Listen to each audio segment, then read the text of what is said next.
well, hi, I'm Kerry Donahue. I work for an organization called PRX. Do you guys know about PRX at all? You might be hardcore podcast people if you come to this session, I guess, since there are not so many.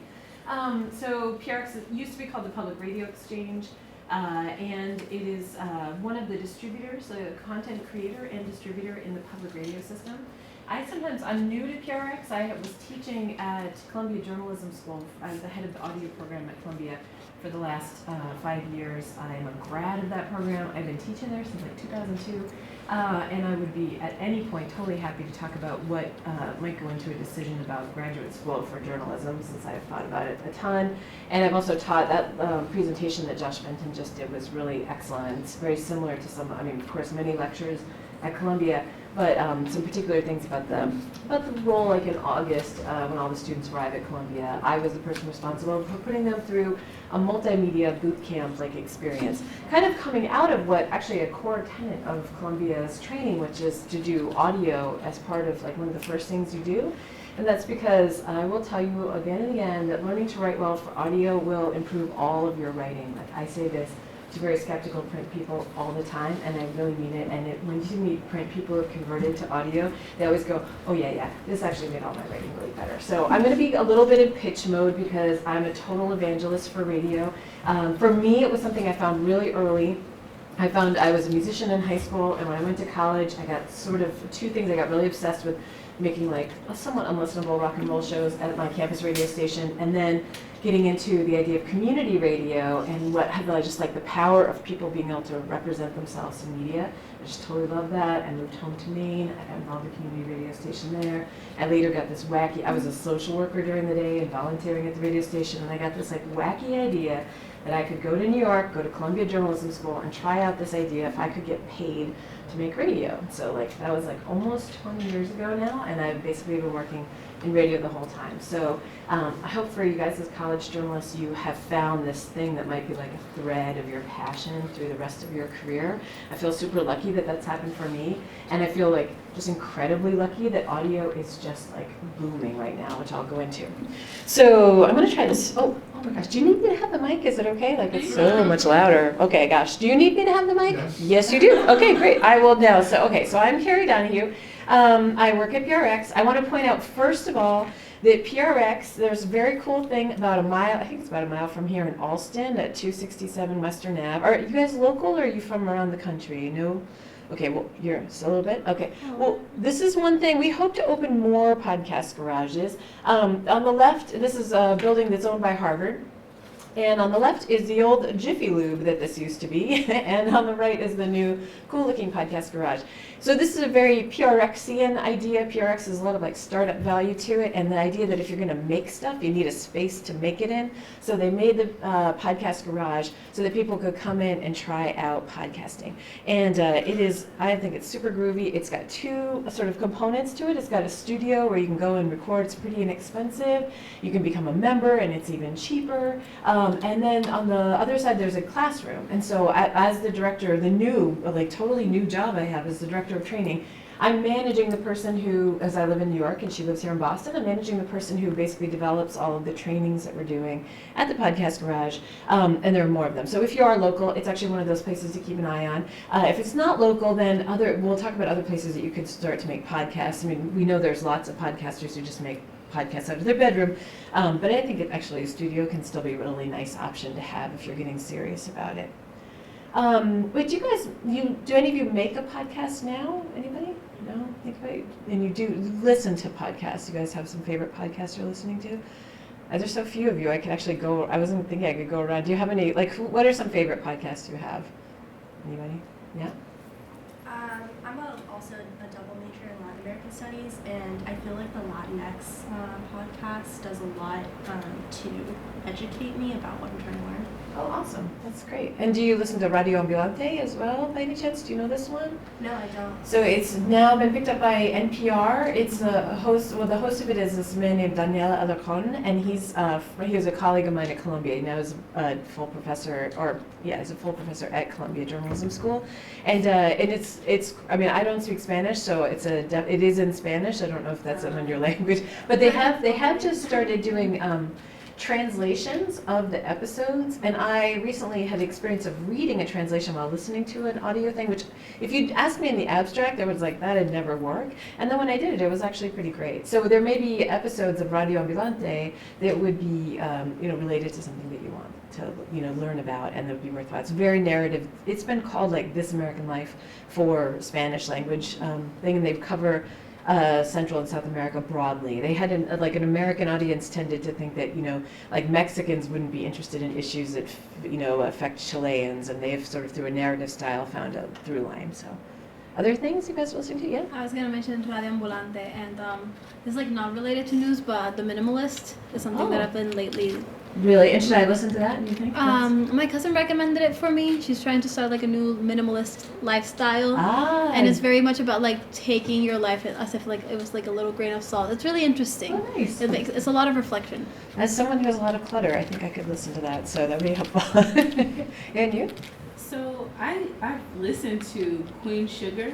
Oh, I know. It's a podcast by an African American woman who just talks about the issues of society, and she goes into detail of like the Black plight, and I just found it interesting. I've only probably heard 3, but I found it interesting, and there are a couple of students around FAMU's campus that have podcasts, and I know one of them, she has this like holistic lifestyle, and she just talks about life.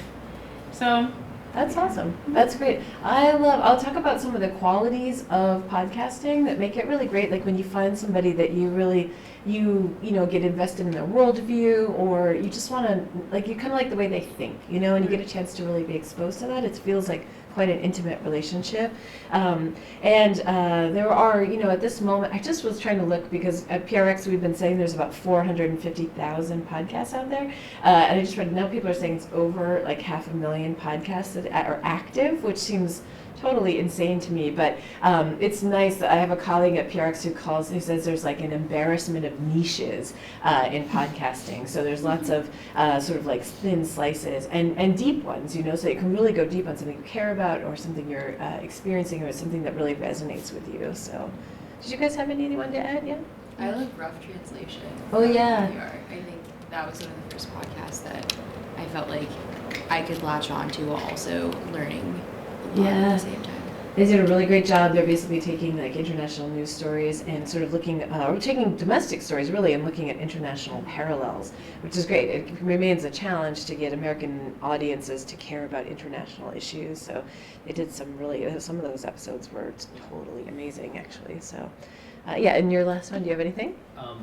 I'm actually not much of a podcast person, if I'm being honest. Part of why I'm here is because our paper's interested in possibly starting one, and I figured that I should learn more about it. Yeah, you should. Cool. That's great. Every newspaper, I think, is actually at this moment interested. That's probably why I have a new job, essentially, because so many people keep coming to PRX and say, do you do training in this? So.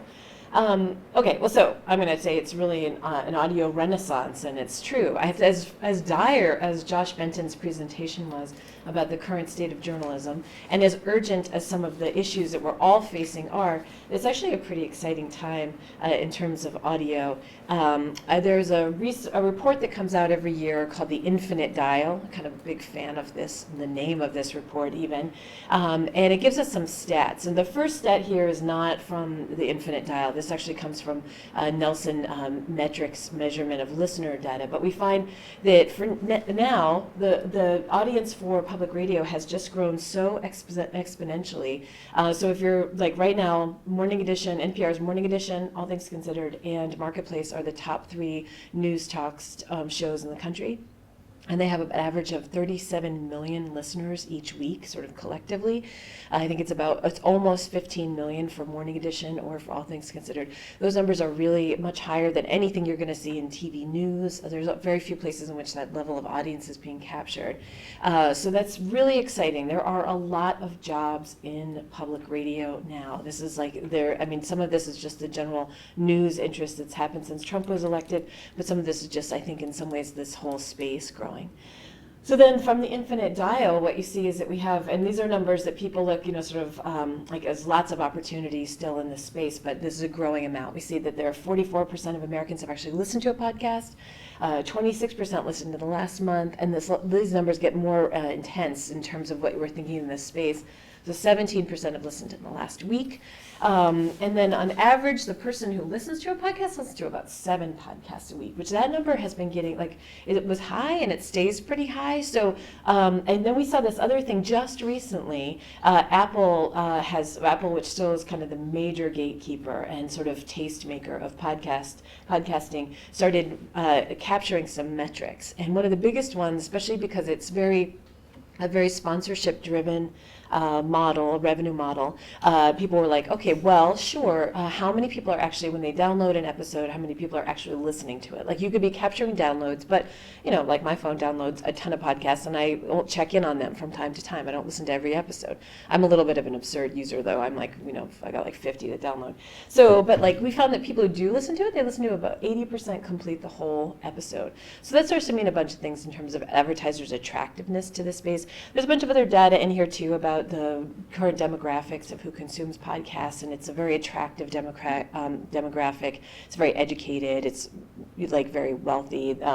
Things like this. Things that I hope will change and widen as we see more people, more like different types of shows be out there. We see more people having smartphones, since lots of people are listening to podcasts. Although the numbers of people who listen to podcasts at home and listen seated at their computer is still really high, like much higher than every year I'm like, wow, that is really high. There's one of my favorite stats that I didn't even put on here, which is that because I'm a radio person and ultimately love the flexibility and ease of radio, is that about 90% of Americans are still listening to radio within the last week. So it's one of those, like, everyone has been predicting the death of radio since basically TV started. It continues to be very valuable. And you see this, I think, largely because we still have a very car culture, like car-based culture. My friends in New York City, like where nobody drives really, it's different. Podcasts are definitely the thing. But for the rest of the country, people are listening to still a lot of radio. All right, so why? Like, why does this stay so high? And, here again, I'm incredibly biased, but I like to think that this is, one of our oldest storytelling forms, that we've basically been telling stories to each other since we had language. You see in great works of art, like the Odyssey and the Iliad, passed down for centuries before they were ever captured and written down. So this is, it really stays with us. You can even think of, and I feel like I'll say a little bit more about our brains, but our brains are really hardwired for stories. If you're working in print, it's one of the reasons narrative journalism broadly has become so important for telling news, really, because we want people to remember our stories. We want them to be very character driven. In audio, this is really kind of like extreme in the level of importance, but part of that is because we retain information, I think 22 times more if it's told to us in a story format. I also, because I totally adore this, this image, but I want you to point out, this is the pro tip, that if you were just going to go and get some, interview any of these people, you can definitely interview the guy with his arms spread wide who's easily telling a story, because a lot of times when we're looking for people to talk with, it's easiest to start. You don't want to not talk to the other people, but you can definitely go for a good storyteller. It really helps us in audio. So I want to say, too, there's some research. This guy, Yuri Hassan, who is at Princeton, has been doing this research with the fMRI, the magnetic resonance imagery, to see what happens in the brain waves of people in listening mode. And what he's been finding is that in the case where the listener and the speaker are speaking the same language and a story is being told, that the brain waves start to mirror each other. So, and this is disrupted if the speaker is speaking in a language that the listener doesn't understand. So, I think this kind of is starting to pick a little bit apart of what is happening for us. It also, for me, because I believe in a journalism of empathy. I believe empathy is one of our greatest tools as a journalist in helping people understand their world. So I think there's some part of this that just feels like this goes and stays with us and helps us look into other people's lives in a way through the human voice. And there are a couple things that are going to come up about what is the sort of qualities of audio storytelling. There is a natural intimacy to it.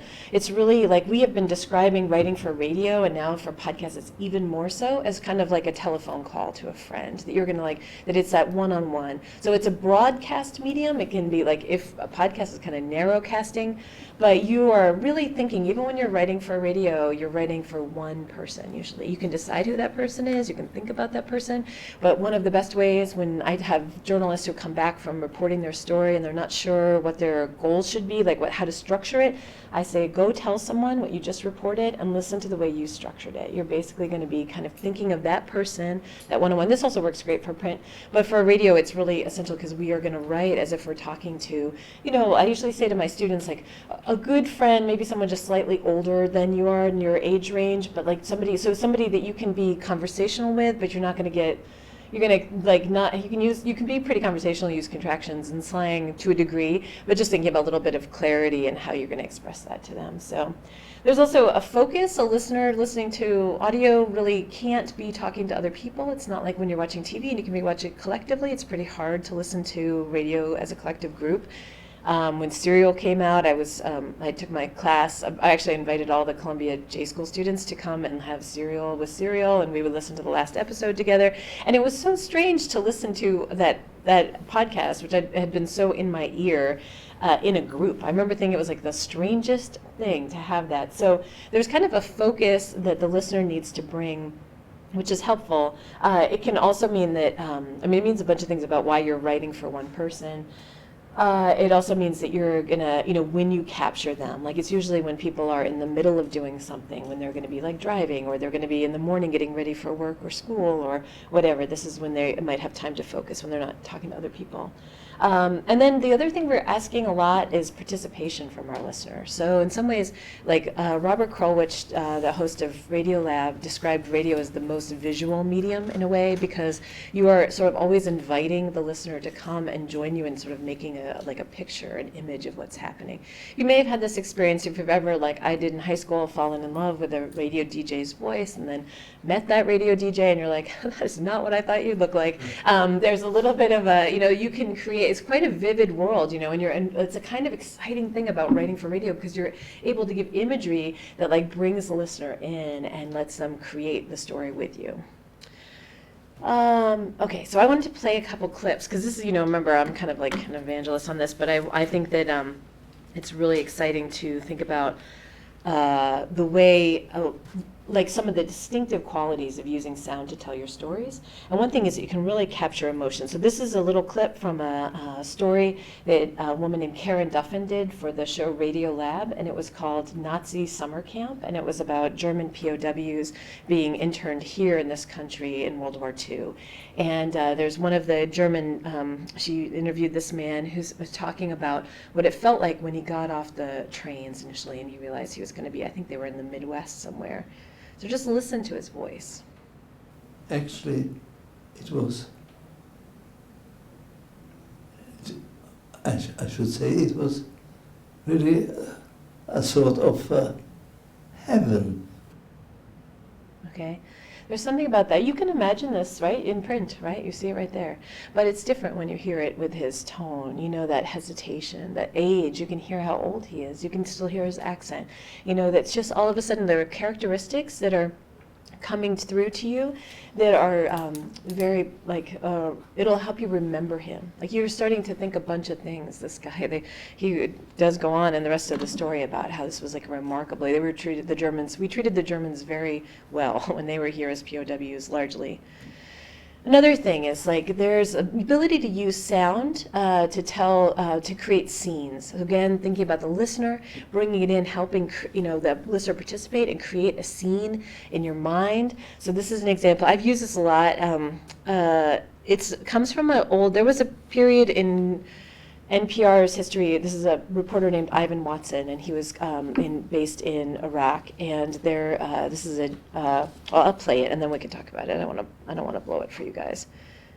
They're going to a cafe for lunch in Al Arabiya. Oops, hold on, sorry. My little thing is a little bit fussy to play. We were walking back to the vehicles after lunch when agitated Iraqi soldiers suddenly ran up screaming Abwa, which means bomb in Iraqi Arabic. Iraqi Army Lieutenant Mohammed Jabr was pushing our drivers, Mohammed and Dawood, away from the cars. Seconds later, this happened.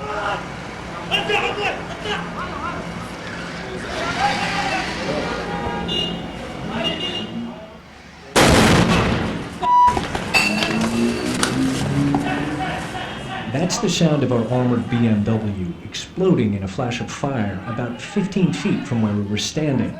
It took several shell-shocked seconds for reality to sink in. It's our car.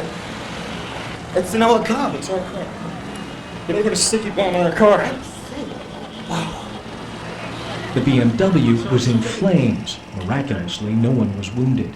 Someone had rigged our car with what's known as a sticky bomb, an explosive device assassins often attach with magnets to the bottom of vehicles.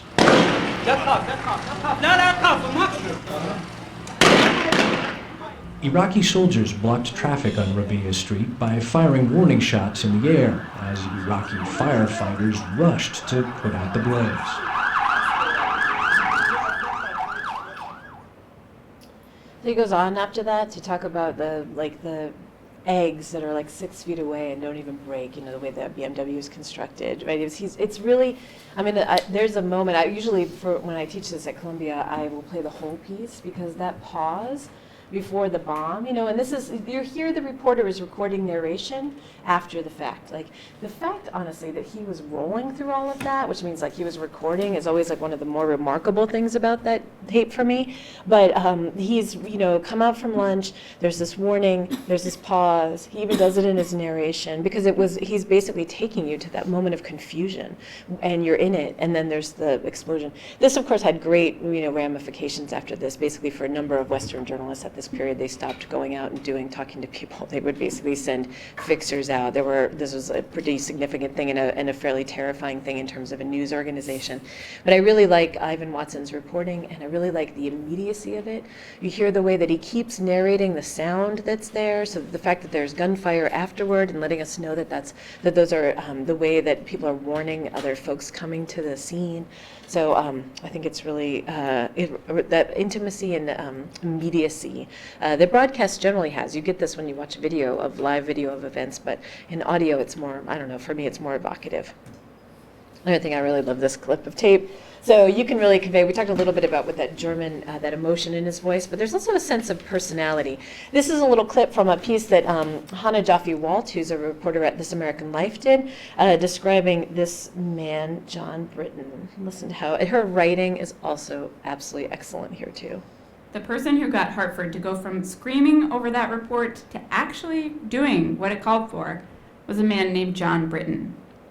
John Britton is a civil rights lawyer. He brings the decorum of a courtroom to all matters. John Britton says, "Excuse my street language," to precede an entirely dignified statement. He can elevate simple things, like phone tag. Hello, Hannah. This is John Britton calling you back as you requested. I'll try you later on today. I believe you can hear his bow tie through the voicemail. It's Tuesday, the 14th of July. Bye-bye. Okay, so you get a sense of it. She's got just a few strokes of writing. She's given you a little fleshed out idea of who this guy is, and he's going to be a pivotal character for her. So we've got this little detail. It's nice. We're going to say all the time in your best reporting, finding those little telling details. There are even more. You can't use as many of them in audio as you use in print, but you have this other storytelling tool, which is to use sound. Let's do one more. This is a nice clip. This is an investigative story that Laura Sullivan, who reports for NPR, she's an investigative reporter. She did a big piece about the foster care system in Native American tribes in South Dakota. And the thing that she was investigating is the fact that, there's a long history of taking Native children and putting them in white schools and, denying them their language. And her investigation was finding that even now, when children were taken into a foster care system, although they were by law supposed to go with Native families, Native foster families that were also Native American, that they were being put with white families at an unbelievable rate. Like only 13% were actually of being put into Native families. So she did this long investigative project, and there's this moment in which she's talking to a man who he's a member of the tribe. He's on the reservation, but he's working closely with the state, and he knows the problem, but he has already said to her on tape that he generally trusts the state to resolve this. So listen to how she asked him a question, and think about this as a journalistic tool that you can use. So I asked him, do you feel like maybe these children have been let down a little bit? Of my cases, I think they're all right now, how do I want to?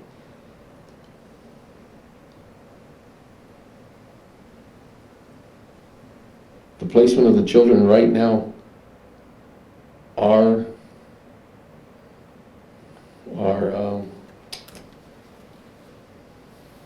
boy, that's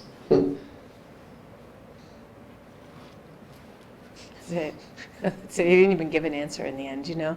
So you can really see this is like, I mean, there's a point you see this more, you know, in documentary film when there's like a big reveal or you're really holding someone's feet to the fire. But there's a sense too. Silence is a very powerful storytelling tool. It's not one we actually get to use that much in audio because it freaks out stations and things. And I think in podcasts it's like leaves you wondering, did something happen to your, like on a technical end? But it can be, you know, a very powerful storytelling option. So I want to talk a little bit about radio writing. And I forgot to say at the beginning, I still use radio, and pretty much everyone I know still uses radio. At Columbia, I really made an effort to try to switch to using audio to broadly encompass everything that we're doing. But for me, it's still radio, and the tenets still hold, basically. What makes good podcast style is generally going to be also good radio style. So, and I want to, just because you guys are journalists too, and you know, talk a little bit about the difference in writing. So let's just take an example, all right? And this is an old story now, but you look on the left. I'm going to read this. Actually, there's also a few of us. Would one of you be willing to read the Associated Press copy, just for fun? Oh, good? Okay. Google is creating a new company to oversee its highly lucrative internet business and a growing flock of other ventures, including some, like building self-driving cars and researching ways to prolong human life, that are known more for their ambition than for turning an immediate profit. Okay, and does someone else want to read the NPR copy? You want to read that? Google is no longer just one company. Yesterday, founder Larry Page announced in a blog post that Google is breaking it up into smaller pieces that can be, in his words, more ambitious. And this new entity has a new name, Alphabet Inc. Okay. What would you say are some of the stylistic differences between the writings here? You have one. NPR is like less wordy or like verbose, and it also I don't know, kind of almost uses like metaphor in a sense where it talks about like the pieces in a way where the Associated Press is like very concrete, like self-driving cars, researching ways to prolong human life. Mm-hmm. Yeah. The AP one is just one long sentence with a bunch of info compared to short sentences in NPR that are more easily digested. Yeah. Yeah. Anything else you're noticing? Yeah. NPR immediately brings a person into it, kind of personifies the story by talking about his announcement, not like some big entity like Google is creating something. To the individual.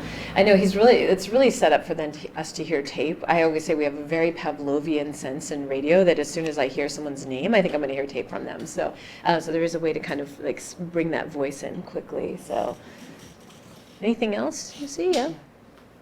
I feel like for Associated Press, like as you were reading it, like at one point I kind of like zoned out for like a little bit because I was reading it, not because of the view personally, but just because it's like it sounds more factual even though they're both telling you the same thing. Right. It just sounds like a lot of like verbal, just like information just thrown at you, and with NPR it sounds a little bit more like conversational in a way that like, oh, I sort of get where this is going. Yeah. Yeah, I mean, this is one of our hallmarks. And, you know, you guys can also be quibbling some. You know, there's more, concrete information being delivered in the print side than the NPR side. You know, this is one of our challenges. In some ways, because there's a feature, you do have a rewind button on podcasts, but it's not, it is a very linear medium. Like, I often describe radio reporting as kind of like you get on the train and it is going forward, and a listener can't rewind or review like we can in print. You know, if you lost your place in print, you can easily scoot back. Do this, but we are writing for people who are distracted. We already said they're doing something else, right? So you have to be really like linear. One thing leads to another thing leads to another thing.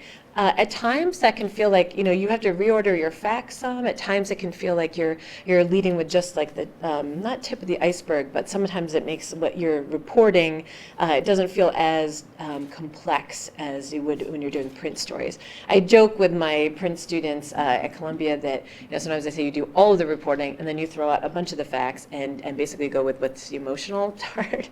But what I really mean is that like everything that you choose choose in radio, everything you choose, everything you write, and all of the tape that you pick are driving your story forward, and collectively they give you the same information or the same gist of the information as a print story. Print will always have an advantage of being able to go deeper, but you're right, you might lose your thread sometimes if you were to just read print stories out loud.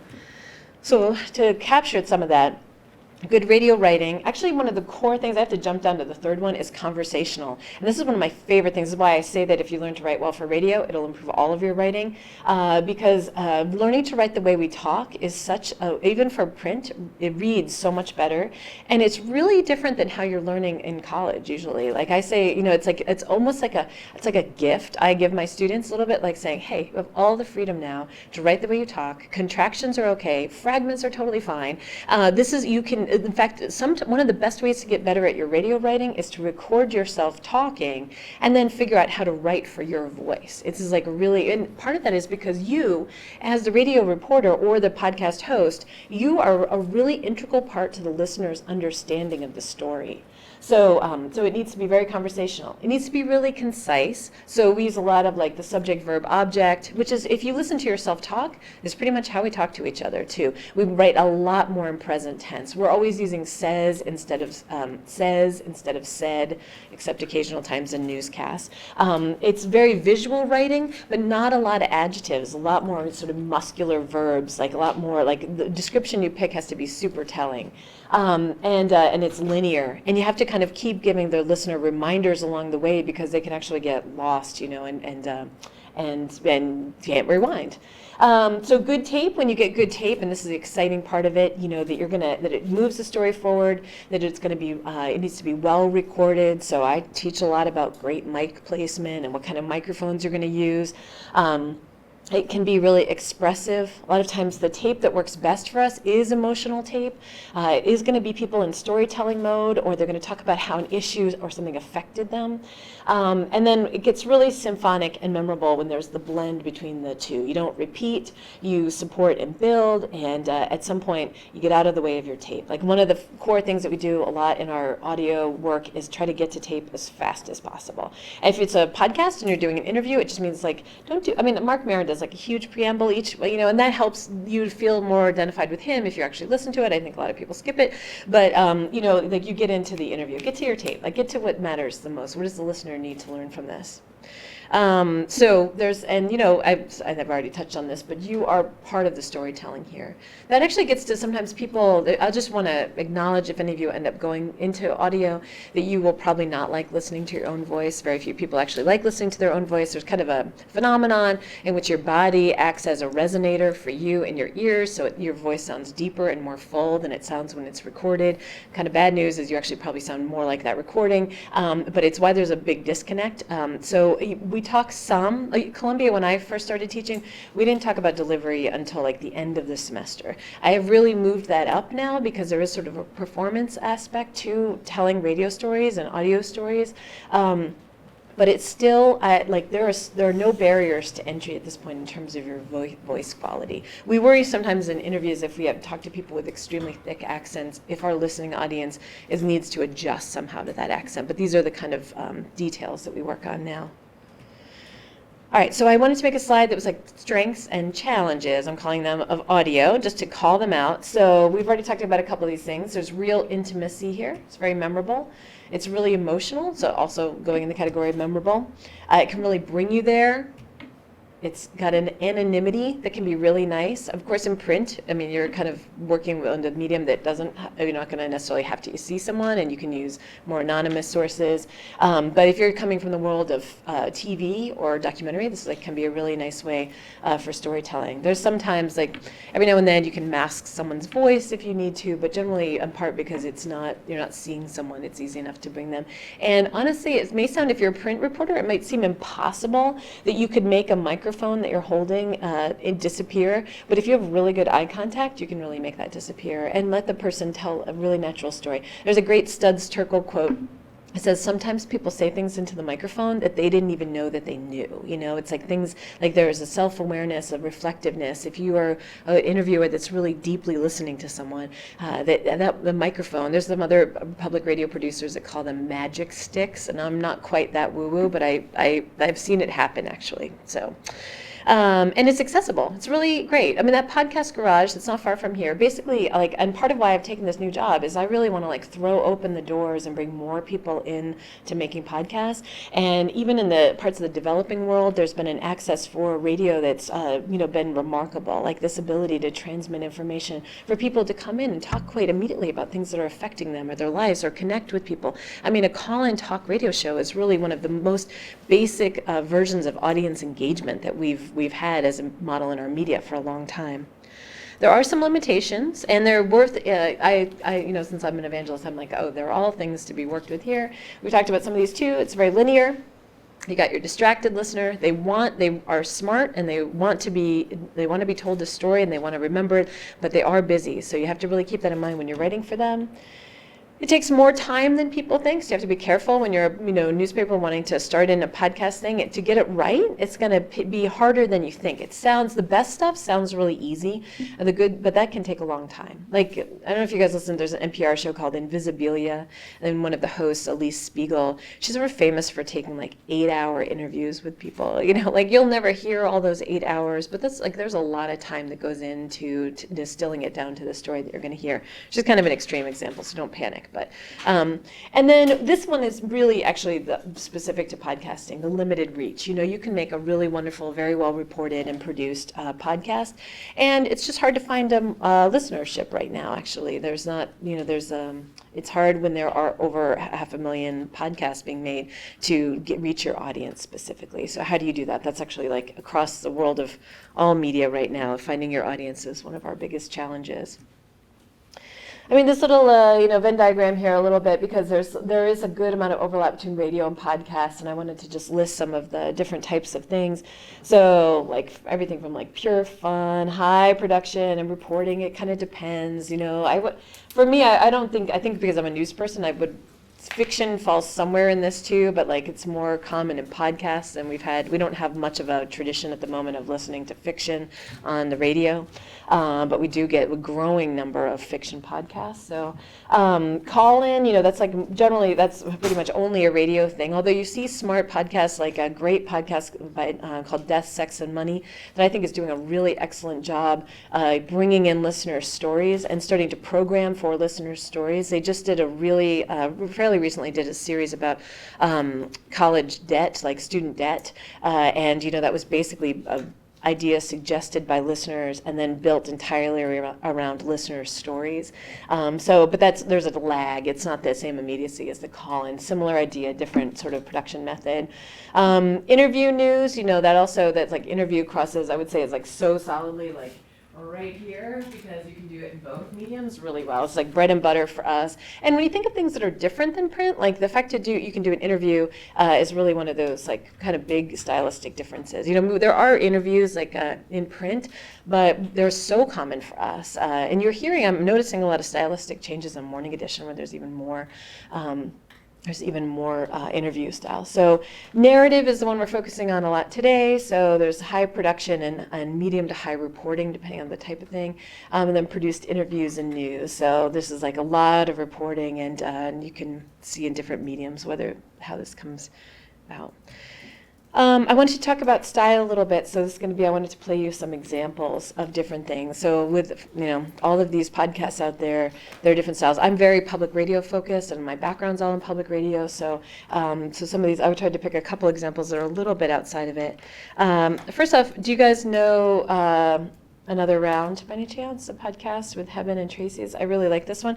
I want to play you a little example. This is just an intro of like, one of the things we say about radio, say about podcasting, it's intimate. One thing about podcasts in particular is it's like you really want to connect with that host. So the way the hosts present themselves, whether you find them funny, charming, smart, interesting, like they make you angry, whatever reason you're listening to them, you're really going to think about them a lot. They're very present for you. So listen to the way these women start this show, which is actually a pretty serious show.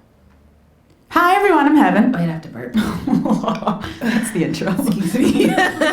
And welcome to Another Round with Heaven and I have to burp. Hey girl. How you doing, burp?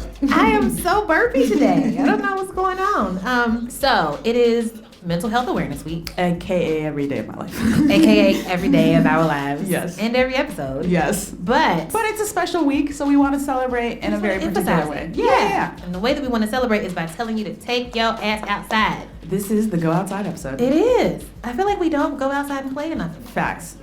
Remember when you was little, all you wanted to do was go home, put on your play clothes, and just go outside and run up and down the street for hours. Doing nothing. Remember those days? Do that again now. So how are we celebrating going outside? What we got for the people? So, to celebrate going outside, we are going to talk to some folks who go outside very often. So we got some experts who are not us. Because we don't really go outside like that. It's nature out there, you know, people. Yes. Things I would like to avoid generally. But you're listing all the barriers.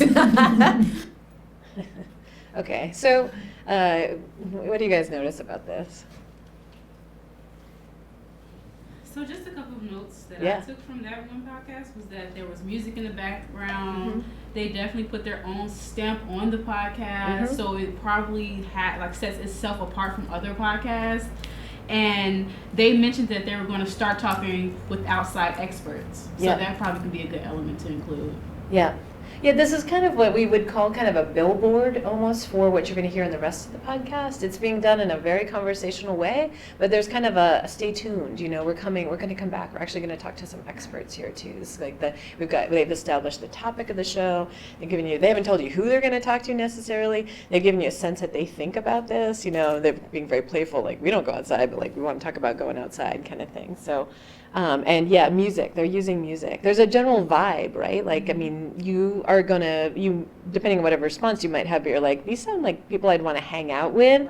That's actually like one of those sort of general sort of things that people like about podcasts. These women are actually both very smart and very funny and do have a really strong sense of style. Anything else? You can be critical of it too. It's fine. You could be like, it sounds light as a feather, you know. It doesn't like this is like not a substantive discussion. Yeah, you can tell that it's probably about to be very lighthearted. That it's probably not going to be a very serious topic unless that's just how they introduce themselves. Yeah, they're going to be talking about mental health issues along the way, right? So it's like, but it's maybe, you know, I mean, they can kind of spend like, you know, switch on a dime, as you probably have done many times with good friends of yours, you know. It's like you can go from very, you know, lowbrow to very highbrow or very light to very serious pretty quickly. I think But it definitely it eases the audience into the topic. Yeah. So because they're laid back and kind of calm about it, it can probably put another stance or aspect onto what we think mental illness is. So it's kind of easing you into it. Yep. Because it can be a hard topic to talk about. Right. This is definitely different than saying, well, you know, the research is showing that not enough people go outside, and going outside could be very helpful for people who are struggling with mental illness. You know, it's like the opposite of that. It is more like a lived experience. So, okay, well, I'm going to try another example for you. So this is a clip from Death, Sex, and Money, which I mentioned. I would really recommend you start checking that podcast out, only because Anna Sale, the host, I feel like, I don't know if you guys listen to Terry Gross at all, but Terry Gross does an interview show on public radio. It's really one of the most popular shows, actually, in public radio, and one of the most downloaded. It's like a very popular podcast as well. I think Anna Sale might someday take over the mantle from Terry Gross, so keep your eye on Anna Sale.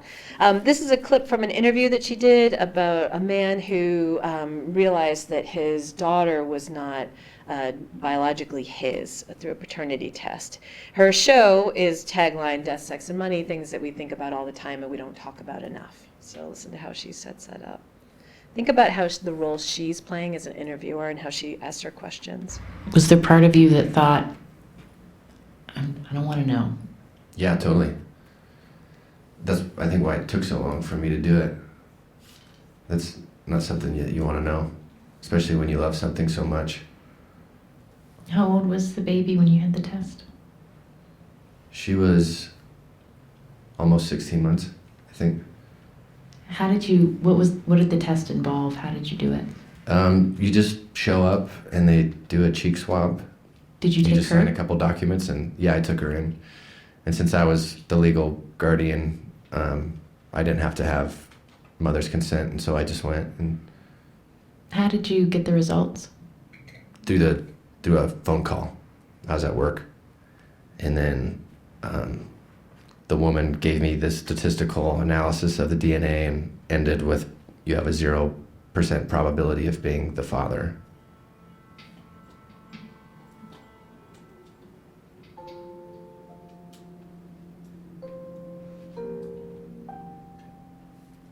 I didn't really know what to say. Just kind of in shock, but almost expecting it. Why did it matter? What do you mean? Why did it matter if she was mine or not?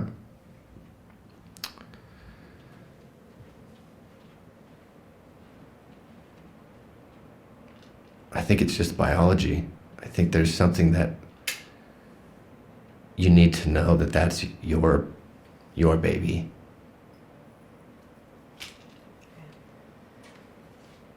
Thoughts on this? I mean, this is like a very specific story to this particular person. Do you think it meets the bar to reflect a larger life experience for people? You know, like, is this something that, I mean, it's not a topic I feel people talk very openly about, you know? What other things anything strike you about it? Go ahead. It's like a seminar now. I definitely like the approach because she took a softer edge, and her questioning was quick, but it was still to the point, and she offered open-ended questioning. So it gave the chance for him to kind of think and process, but he's still, I mean, you can hear his emotion, you can hear, you know, a lot of, it was very, like, sentimental. Yeah. Yep. Yeah, I know, like, when I've interviewed sources, sometimes I'll lean towards over asking the question to make sure that it's clear, but she kind of showed how powerful it can be to just say very little and let them extrapolate. It's really good. This is one of those, like, we have to in radio, because we really need people to say everything on tape. It's one of those disciplines. Like, I joke, we're also not, because we've got the microphone on, we can't say like, yeah, whoa, like things that we do conversationally to let people know that we're listening. Like, I put my headphones on, and for me it's like putting on my uniform, and I think, like, and I joke, I call it like zippy to lippy, like you can't talk anymore at that point, basically. So you show people that you're engaged by your eye contact and your body language, but this thing that we kind of do, which is to just have to pause and let the silence exist, it's such a powerful reporting tool. I highly recommend it.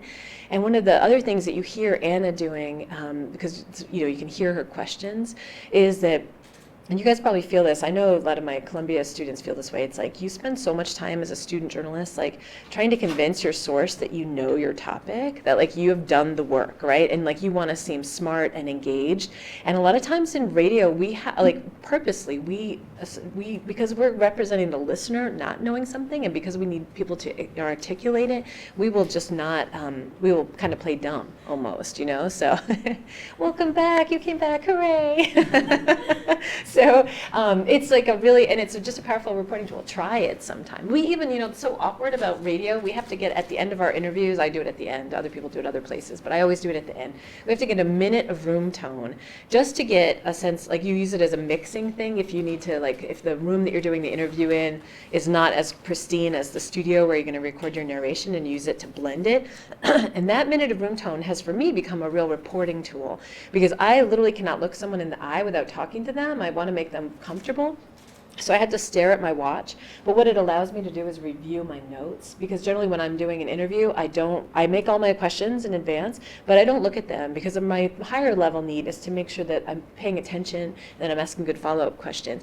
So building in for me as part of my process, getting that room tone and just sitting quietly, it helps me, but it also helps the person I'm interviewing. It allows them to sort of reflect a little bit. It's really common for me then to come out of an interview and say, like, gosh, as you know, I'll say, I think I didn't fully understand this thing that you explained, like now that I'm thinking about it, or I didn't, I wanted to ask you about this and I forgot, I hadn't gotten to it yet. Or you can say, is there anything else that you've had a minute to think about it, that you reflected on that's different, So, and I'm also, if you end up in a situation where you're going to do interviews and you're recording them, a couple of my tips for you will be that you should start recording before you arrive. You can tell your person in advance that you're going to do that. As soon as they see you, you can say, I'm already recording. I hope that's okay. You do want to get consent for that. But you'll hear, it's almost a style thing now. in public radio, I think Radiolab really is responsible for this, but a lot of the like knocking on the door, the greeting, we really love beginnings of things in radio, which we'll get to in a minute. And then the other thing I always say to students is like, don't turn your recorder off, because like basically the minute you turn your recorder off in an interview, everybody goes, whew, like even you will do it, because it's very intense interviewing people. And then the person always says the most amazing thing. And so it's like, I'm always like, don't break your own heart, because you don't want to get that. You don't want to hear that and not have it on tape. And honestly, if you try to put the recorder back on, they're not going to say it as nicely. It is really a bummer. So you can put your microphone down, you can act really casual, you can signal in lots of ways that it's over, but be sort of ever ready to put your microphone back. And I feel like a goal, a challenge in doing this work is to get people comfortable enough that they get to that moment while you're still rolling, essentially. And if you develop that mindset that you're still rolling all the time, that's how you get Ivan Watson getting that, tape of his car being blown up right in front of him. It's like there are lots of remarkable things that will happen, and little moments of interaction, somebody showing you around their house, or someone taking you to the scene where they were injured or whatever, and that can be really powerful for the listener and help you tell the story. All right, let's go for another style thing here. This is going to be a clip from The Daily. That's Michael Barbaro. If you're not listening to The Daily, I would really recommend it. Are you guys listening to The Daily? Have you checked it out? The New York Times, The Daily? I think it's really pretty amazing. It's kind of blowing my mind pretty much every morning. It's only 20 minutes, and if you want to think about ways that, it's really smart from a newspaper perspective, from the brand of The New York Times, but they are also really doing something different in the morning with narrative-style journalism. So it's often pivoting off of some big work that The New York Times has been doing, as is the piece I'll play for you in a second, but it's putting it in a narrative form. So this is going to be a clip from a show that if you were to listen to, I could probably make a list of like 10 episodes you really should check out, but this one from October 18th, 2017, is one of the, I thought it was just a remarkable episode, and it's basically focused on it's a manufacturing plant in Indiana where I think they make bearings for cars. And this woman, Shannon Mulcahy, is being interviewed. She was a source for, I forget the reporter's name now. I think her name's Farah.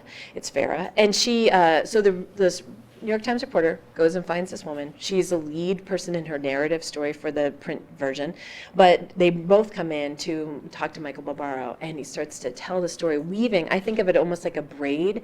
Like you'll hear, it's going to start with a clip from Trump to sort of set up the sort of push to the jobs. The plant is closing, and the jobs are moving to Mexico. This woman is being asked ultimately to train her replacements.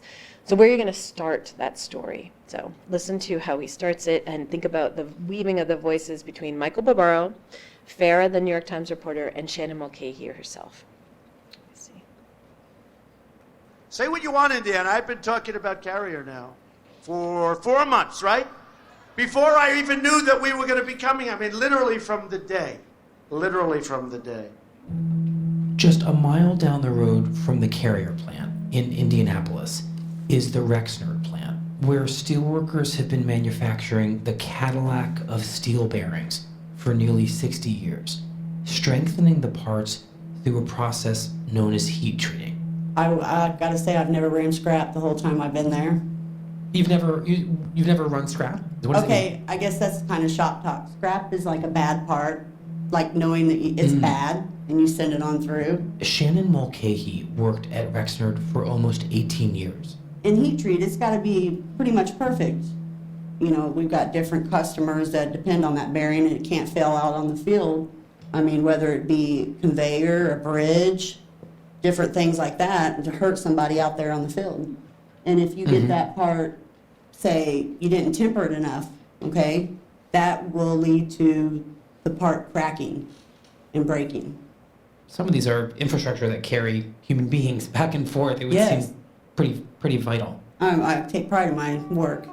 Shannon is a 43-year-old single mother of two who dropped out of high school. My colleague, Farah Stockman, has been reporting on the plant. She was a legacy hire. And my Uncle Gary got me a job on there. It started out as a janitor. And at the time, you had to know someone to get a job at this factory.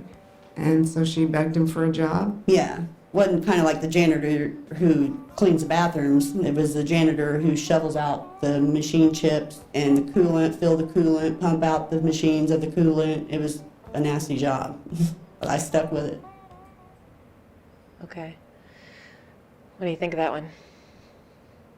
Is it making you want to listen to more? I mean, at this moment, do you feel like if it's doing its job, this isn't, I mean, for me, I think the episode is amazing, but I don't know if it's hitting you, because you're missing just a little bit of the setup beforehand, but, you know, and sort of those, like, sense that these jobs are moving, you know, that this Trump hasn't fulfilled his promise of keeping these jobs, you know, he made a big deal out of the carrier plant, but here just a mile away, this other plant is closing.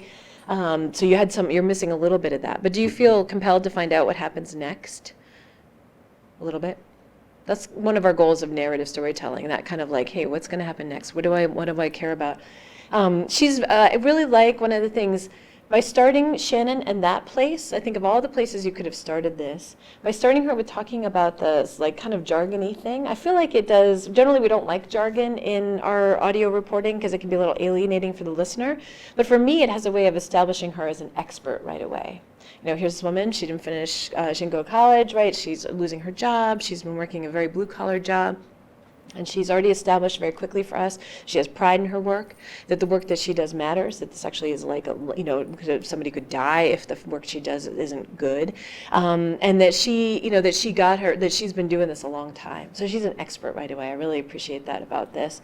And I really like the way the tape interacts, right? You go right from the reporter talking about who she is to hearing her voice again. You know, it's kind of like, and I told you radio is really linear. It's like each thing is propelling the story forward. You know, who is this person? What's their experience? Of course, she's just one person at this plant that's closing and all these jobs are being affected. She's very powerful though, because she actually has been raising her grandchildren, and she has to train her replacements, and she goes about that, like she talks about what that feels like. She talks about what it feels like when she gets, when they tell her that she's losing her job. You know, it's like a number of, yeah, I encourage you to go back and listen to this whole one. But when you think about what matters for news, this is like a new model here, and the Daily's numbers have been, you know, through the roof, basically. And this was already like kind of resetting the table in terms of what's possible by having a daily show. It comes out every morning at 6 a.m. There's another new show called Today Explained that Vox has just started.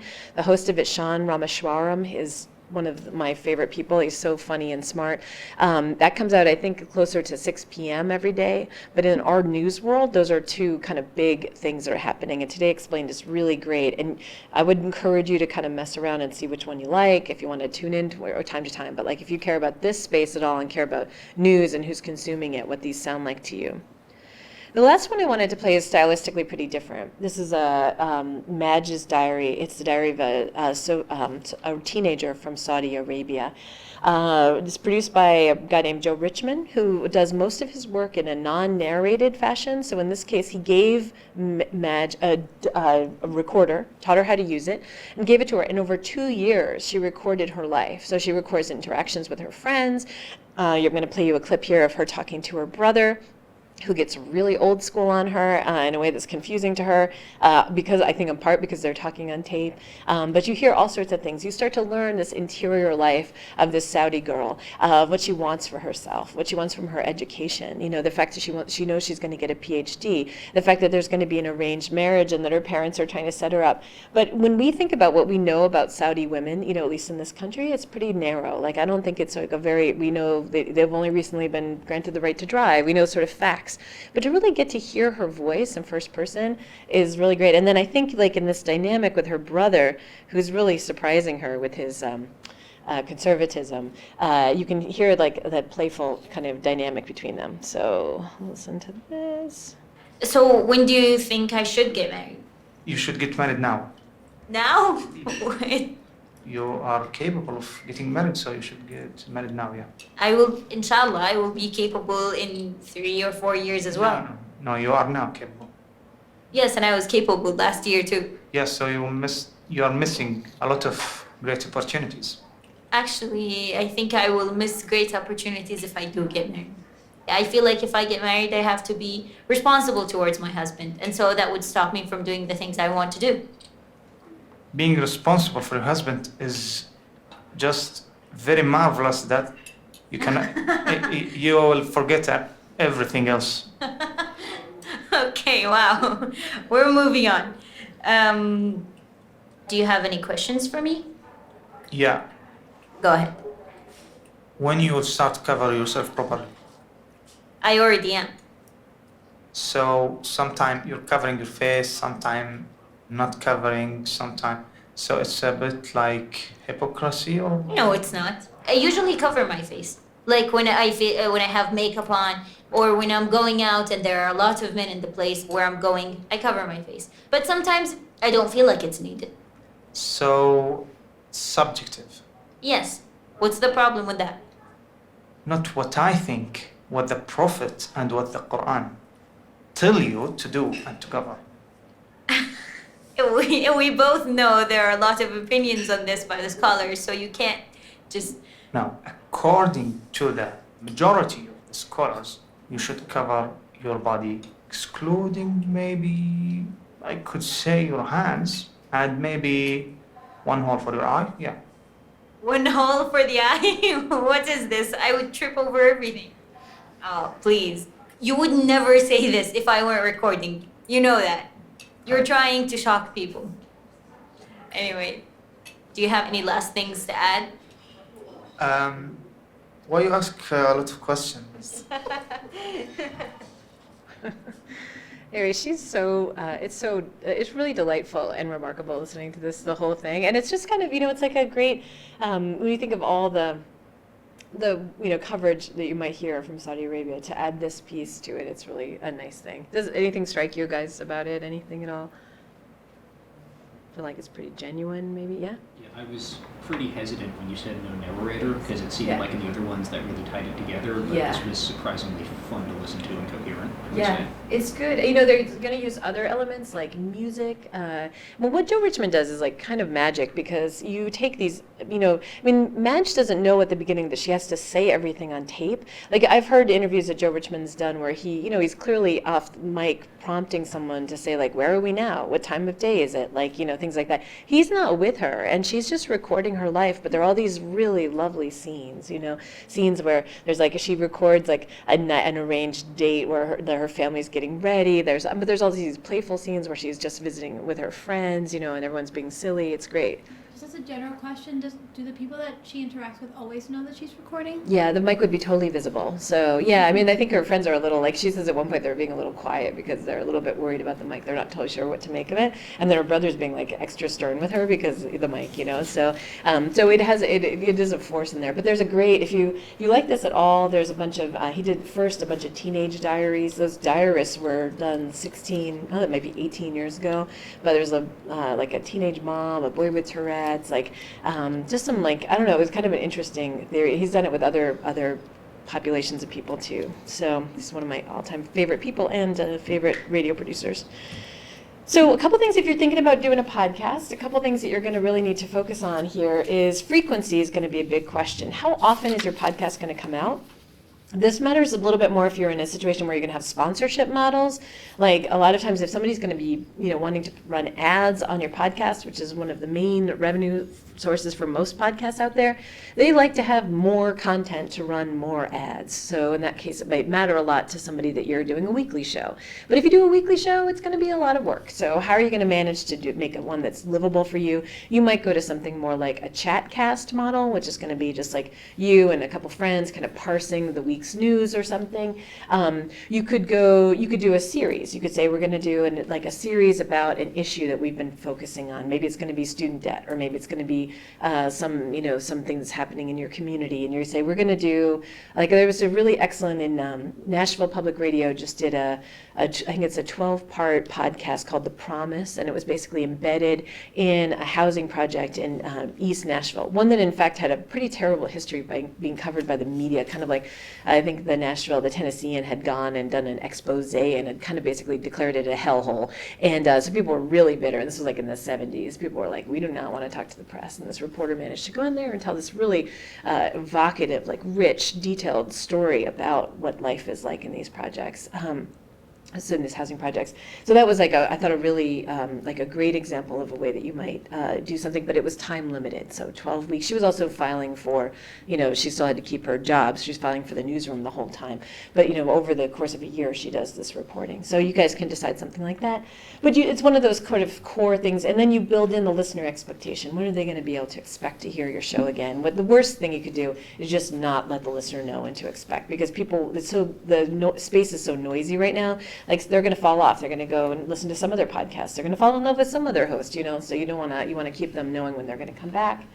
And then focus. This is like a statement. So like our show is about, on it you'll hear this, and you should listen if you are this. This isn't the kind of focus I would do if I were doing a broadcast radio show. It's really for podcasts. A friend of mine tells a story about friends of his who make a podcast called Whiskey Cats, and all they talk about are their cats and whiskey, and that's it. And they actually have had 3 seasons of this. And at some point, people were like, "What did they switch to like tequila or something?" And they're like, "Nope, it is about whiskey and it is about cats, no dogs, nothing." And you think like that's kind of absurd, but of course they're using that as a frame for them to kind of talk about their week and how things have been going, and their cats and whiskey. I think they might have moved a little bit into whiskey cocktails, but it's kind of like the embarrassment of niches is the thing right now. So figuring out your focus, because you can't really do everything, So like even as newspaper, that you want to do something, like what is the specific, rather than like maybe a general, which you could try, like here's the podcast version of the paper that we put out.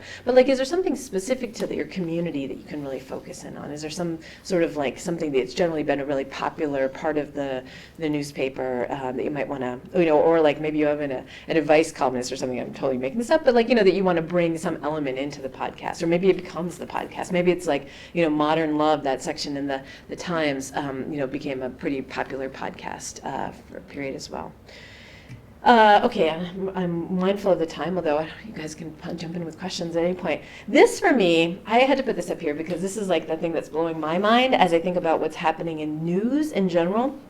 In my space in audio, it's the host point of view and what we allow in a journalistic tradition. So I have a clip I'm going to play for you is from Frontline Dispatch. So I think of Frontline as one of the most like kind of old school documentary style, and that it's really famous for having this like voice of God narrator who's kind of walking you through like a very serious news stories all the time. I mean, their work is excellent beyond compare, right? But they decided to make a podcast, and they've made a really excellent one. They've had a first season. They're actually at work on a second season. They're actually hiring right now. For the last 3 episodes of that first season, they went on an arc about juvenile lifers. So these are folks who were sentenced to life as juveniles, and a Supreme Court ruling in 2016 said their cases needed to be reconsidered. And to do that arc, they set up the first episode of the 3 final ones involves a reporter named Samantha Brown, whose mother was brutally attacked and nearly killed by a man who'd been a juvenile lifer and had was out on parole. He basically he'd been in the scenario. This is like back in 1994, I believe and the attack, when you listen to the whole documentary, it is so brutal. I mean, this man killed everyone else he attacked. It's a little unclear why her mother lived, but her mother participates in it. Her mother's alive. They're very close. All these things.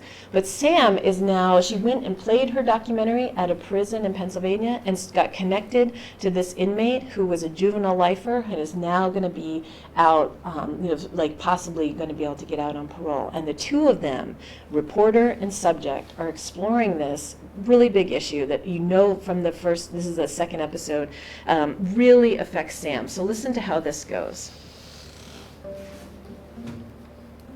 I'm a journalist, but there's no way to separate myself from what happened to my mom. So while this story will be about second chances for inmates like Kempis, it will inevitably be about what it means for victims' families too. Can someone like me trust that someone like Kempis will do well out in the world, or at least not do more harm? And so I imagine that you plan on attending the resentencing hearing whenever they schedule it. I would like to, yeah. Okay. I'd like for you to be there, so you can see with your own eyes at least what it's like. Yeah. You know what I'm saying? What the process is like, what happens. I'd like for you to be there. Yeah. So we'll talk on Tuesday?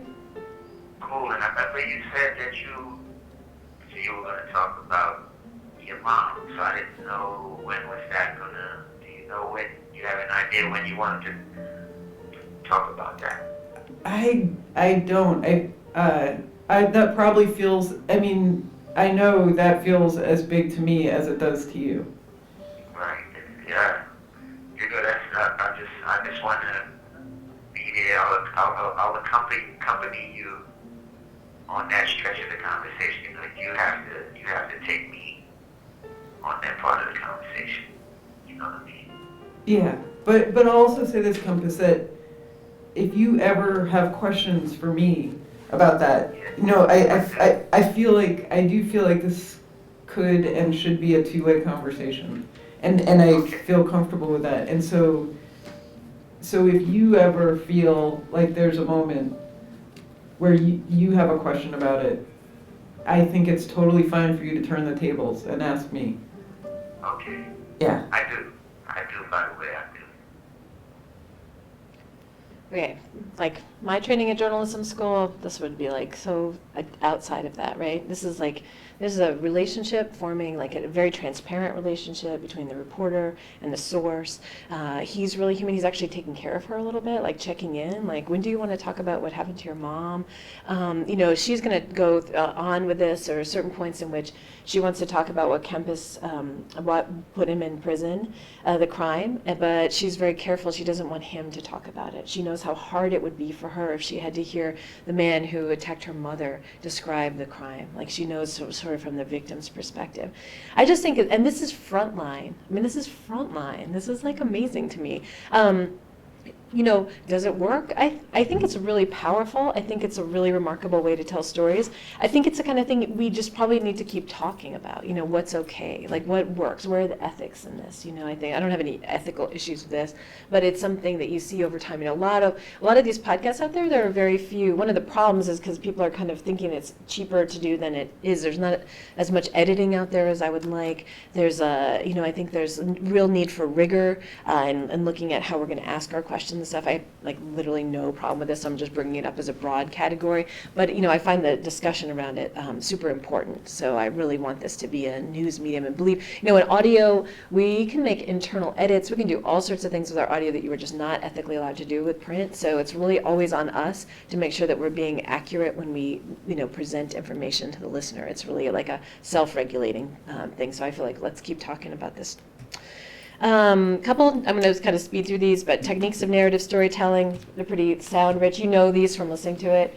A lot of use of newsreels and archival, a lot of like table setting, kind of like what is the background on this story to get us there. A lot of use of music. Now, my training as a news journalist was like you would never use music unless you captured music on the scene. But a lot of the narrative style is to use music for pacing. It can also be used for emotional manipulation, which is why we avoid it in news, but it's very standard. Sound effects, holy cow, I would never be allowed to use sound effects and like doing, when I was trained as a journalist, and it's quite common now. Like Radiolab uses tons of sound effects, very musical. Conversational narration, we've already talked about that a ton, so it's an expectation. And variable pacing, you know, that you're going to be splitting up instead of just dumping a lot of information to the listener, that you're going to break it up. You're going to have sound, you're going to have music, you're going to have all these different elements, archival, things like that. Narrative is usually a single story told through a series of events using anecdotes and scenes that explore a larger truth, concept, issue, or point of view. Really classic structure right now in podcasts is like the reporter on a quest to learn something. There's a lot of like journeying right now at the moment. This isn't true for narrative. I mean, it's like Joseph Campbell and, you know, Power of Myth. It's like very related to all of what we're doing in narrative journalism. Narrative stories, we talk about how stories have to have a beginning, middle, and end. I think it's a little bit more helpful to think of them as having like a before, a during, and an after. So think of it, because like everything has a beginning, middle, and end. This sentence has a beginning, middle, and end. It doesn't make it necessarily very compelling. But this is going to show a character over an arc of time. One of your big questions in doing narrative stuff is like, where do you start? Are you going to start in the middle? Like I did an hour-long documentary about a New York Times reporter who died of AIDS and ended up convincing the Times that he would cover the AIDS beat. And this is in 1991, 92, 93, when this was still very verboten at the Times, that somebody personally affected by an issue would be allowed to report on it. And of course, now it seems totally obvious, but I didn't know as I was reporting it where we would start. Of course, we ended up starting with the day that he had his first symptom of having AIDS was when he had a seizure and collapsed in the newsroom. So that's the first part of that. You hear this sort of structure a lot. But that was like sort of during this, and then we had to kind of backtrack. How did Jeff Schmaltz get to be a prodigy at the Times? How did he get to be the kind of person the Times would ultimately allow to break this big rule? A lot of your stuff that you learned in high school English class, still works with narrative construction. One thing that's super different about like sort of straight journalism, is sort of like the inverted pyramid. We actually never use the inverted pyramid. The print, you guys still talk about this in learning print, right? So you're going to give your lead and your nut graph. You're going to be like the most important things, and then sort of cascading down levels of importance. Because we're a linear medium, we don't ever get that sort of luxury. But I do notice with narrative, there's a sense of withholding information, that kind of like making the listener like kind of teasing it and letting it be so that you want to tune in more. So you're going to actually have characters that are going through like rising action, the climax, the falling action, the denouement. You get these things. There's a role of interviewing differently, and I'm going to take my last few seconds to play you one example of this. We really have to get everything on tape, so it is one of those high demands for us. It really means somebody has to say stuff. So if our narrative style involves anecdotes, you have to put people in storytelling mode. So you ask a lot of questions like, hey, what did you make of that? And then what happened? And then what did you say? Then what did they say? Like getting people to go back in storytelling mode so that they're giving you dialogue is like when you've hit sort of gold. So there's one nice example here. This is a story about, oh my gosh, I'm totally blanking on his name. He plays for the Patriots. He did play for the Patriots. Jarvis Green. And he now is back in New Orleans, where he's from, and he's working in the shrimp industry. And this is a piece done for WBUR, has a show called Only a Game. It was a piece about him as a sports player, but sort of his life after. And this is an anecdote about how he got started and how he learned that he should never give up. It's 1 minute long, it's 1 minute 4 seconds, but it really tells you a lot about this man. If you're trying to explain what kind of person is Jarvis Green, this will give you one of the answers. I was small, man. I was 7th grade. I was probably 5'7". I had no muscle on me, just all bones and skin. On the first day of practice, the coach told Green to tackle his older cousin, who was twice his size. The hit was so hard that Green's helmet spun around on his head. He found himself looking out through the earpiece. I'm like, this can't be for real. It will knock the bejesus out of me. Coach said, hey, Green, stop being a punk. Get up there and do it again. Did it, almost followed my mouthpiece the second time. Looked around, took my helmet off, said I quit. Great old Coach Rabley, rest his soul. He passed away a few years ago. He followed me, he was behind me, like screaming at me. And then he said, hey, what if I call your mom or your dad and your brothers? They was all playing college football, my brothers. What if I call them and say, you quit? You was a quitter. Oh man, my older brothers were my heroes. I don't want them to hear this. Put my helmet back on, went back out there. That was the last time I quit anything. It's like a small story. I mean, it's got like the kind of classic coach type, kicking your butt kind of story. But still, there's something in there, the core, this kernel. Who is this guy? Like, what are we going to care about him? What else happened to him after that? That's setting us up for that. This last slide kind of just cracks me up. Roman Mars, who does 99% Invisible show, sort of said this was the process of doing his podcast. So for anybody who might mistakenly think this is easy, and there's some funny things in here too. There's a lot of work. There's like you get an idea, research it, research more, conduct pre-interviews. You guys have to do this for print too, right? Before you can actually pitch to your editor, adjust your story concept, pick your interview subjects, interview, transcribe, right? First draft a script, edit, second draft, right? Eat at Pakistani buffet, third draft, pull cuts, read tape. Like then at some point, we need to start to hear the stuff assembled in audio. So in edits for us, this is very different than print. You're going to basically read your copy and play your tape for your editor. And meanwhile, they're listening. Just like often, I try to listen on the first edit. Just like, does this make sense to me? Where did I get lost? Where was I confused? And then I go back and I start looking at the script because our work doesn't exist until it's heard. Goes through all those things. Basically, and a repeating cycle. So this is for a very narrative-driven thing, but even things like Fresh Air, which sounds totally off the cuff, like you're like, how did everyone get to sound so totally brilliant in Fresh Air? They edit the hell out of that show. It's like you don't hear those edits. But I always say when I'm conducting interviews, people are nervous, and I say, don't worry, it's actually my job to make you sound fantastic. So if it's like you're, and I generally try to replicate someone's speech pattern, but if you're somebody who says or like a lot, I'll leave some of them in, but I'll clean up some of them too, so that it just sounds more conversational. I think I'm just past time. So that was it anyway.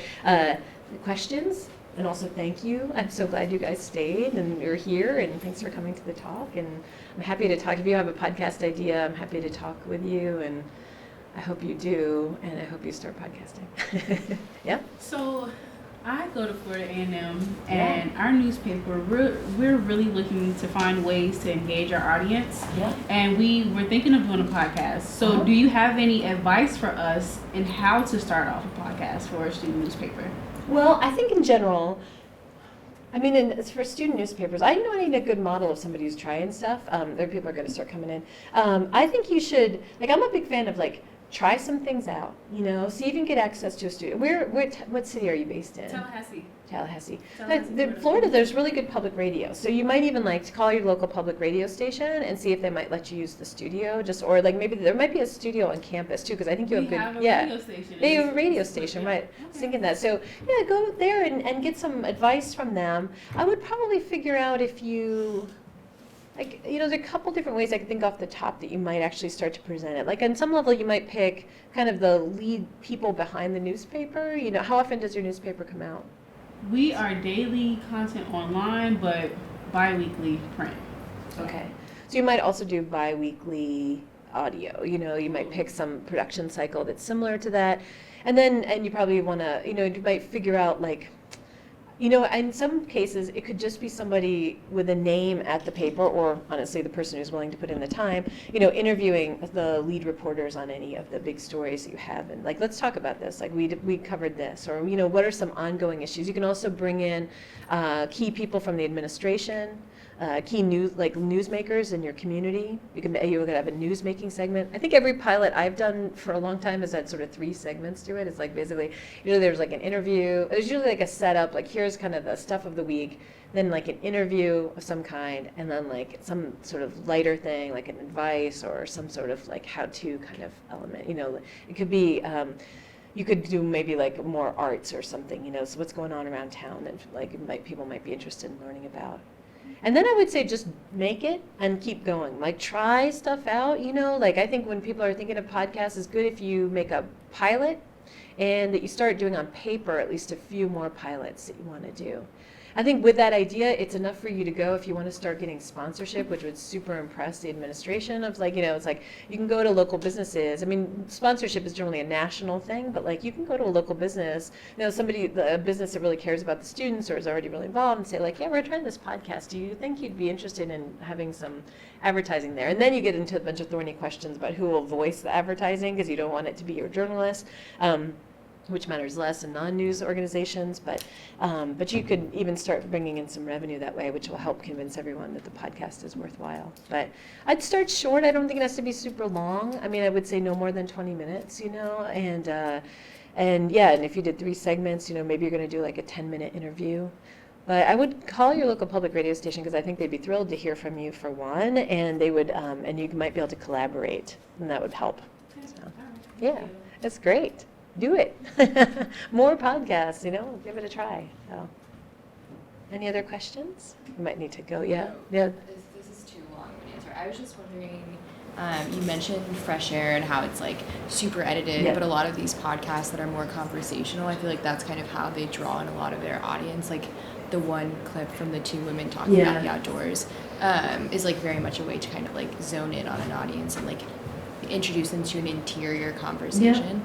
I guess my question would be to what extent are those edited? Would you say that more than you think? I would say that's the basic thing. It sounds, one reason it's deceptively produced is if people need to start coming in, it's fine. So I'm going long. So, but yeah, it's you can really edit it down so that it's much. And you will want to. Even really good talkers, everybody could be shorter. Generally people talk like me, which is you start strong, you fill, and then you land where you thought you were thinking about the whole time. So generally you take that middle stuff out, and it works pretty well. And it kind of just, clips along faster. So yeah, more edited than, you should see the sessions for me, sometimes doing 2 ways that sound perfectly normal conversation, and it's a million edits. Yeah. But even get fancier, all that takes time, so you get to gauge by how much time you have, basically. So, yeah. Did you have a question as well? Yeah. we're also, as I said, interested in trying to start this, and I think that no one. at the same place? No, we're both just coincidentally interested. I don't think anyone on our staff is really familiar with audio editing or anything. Do you have any resources you recommend to reach out to try and start learning about how this would work more technically? Well, I would recommend, so I think Hindenburg is something that's really easy to use. Audacity is free. Hindenburg's pretty cheap. It's really designed for this kind of production, so it's easier than some of the like Pro Tools or other ones. There are good online tutorials, like Linda has some. Hindenburg has a lot of its own tutorials, and they're excellent. And those guys are they're in Copenhagen, but they're super accessible. So, and then where are you based? Hanover, New Hampshire.